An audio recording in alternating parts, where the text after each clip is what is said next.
Hello guys, this is Paul McWhorter from TopTechBoy.com, and we are here today with lesson number 23 in our improved Arduino tutorial series. I need you guys to go ahead and get you a big mug of iced coffee. I need you to get out your eLego Super Starter Kit. If you don't have one, look down in the description, click the link, 35 bucks. You get everything you need for this complete series of tutorials. That way we're working with the same hardware. Makes it a little bit easier. Okay, this is going to be a quick lesson, and it's a follow-on from lesson number 22.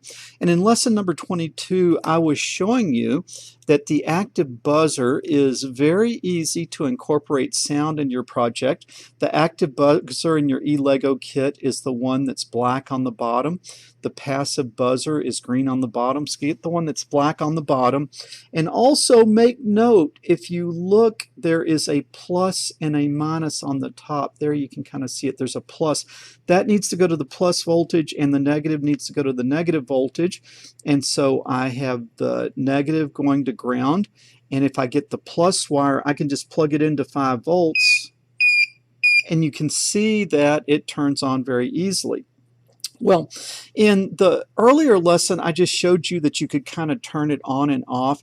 And I want to show you in today's lesson that you actually can get a little bit of a tone out of this. Now, if you really want to do tones, I would do the passive buzzer, and we will do that in the next lesson. But I will just show you how to get a little bit of a tone out of here.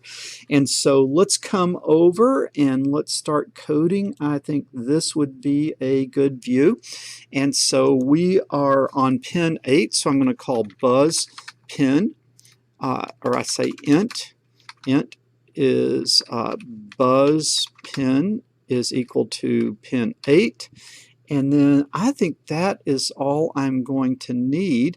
Ooh, look, I already did this. Okay, I need to do a pin mode for buzz pin. Pin mode of buzz pin is the pin mode is going to be an output.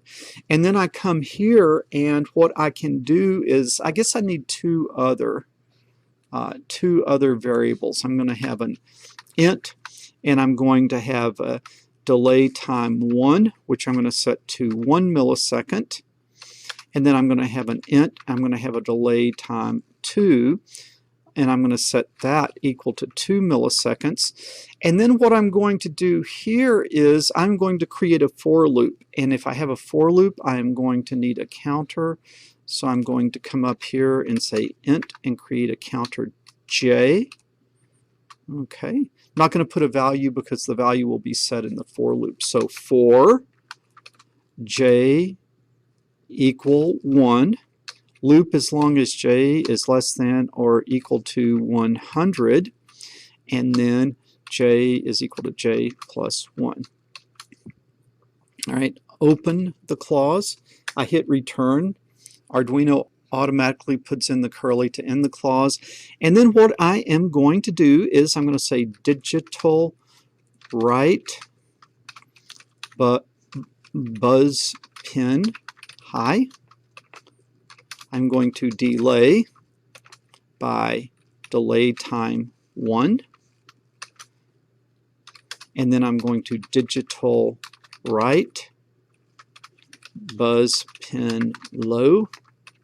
Okay. What you see is I'm just going to turn it on and off and on. I mean, with delay time 1 being very short, this is going to go through this 100 times, so I'm going to get the first pitch here. And then similarly, delay time 1. Okay. Now for the other tone, I need to come out of this for loop because this for loop needs to be just that pitch. Now I'm going to do the second pitch by coming up with a new for loop outside the other for loop. Oh, I made a mistake up here. I hope you guys were yelling at me. Up here, use semicolons. A lot of times you use commas and it's hard to figure out. For j equal 1 to j is less than or equal to 100, and j equal j plus 1. Open curly to open the clause, then Arduino puts the close curly in for me. And I think the easiest thing is to just copy and paste this, Control C, Control V, there it is, and this time I'm going to do delay time 2. All right, so let's listen to this and let's see if we get some sound out of this. Hold your breath. Oh, what did I do here? What is it complaining about? I did it again. Okay, I told you people do that. Okay, hold your breath. Yes. Okay, do you hear that?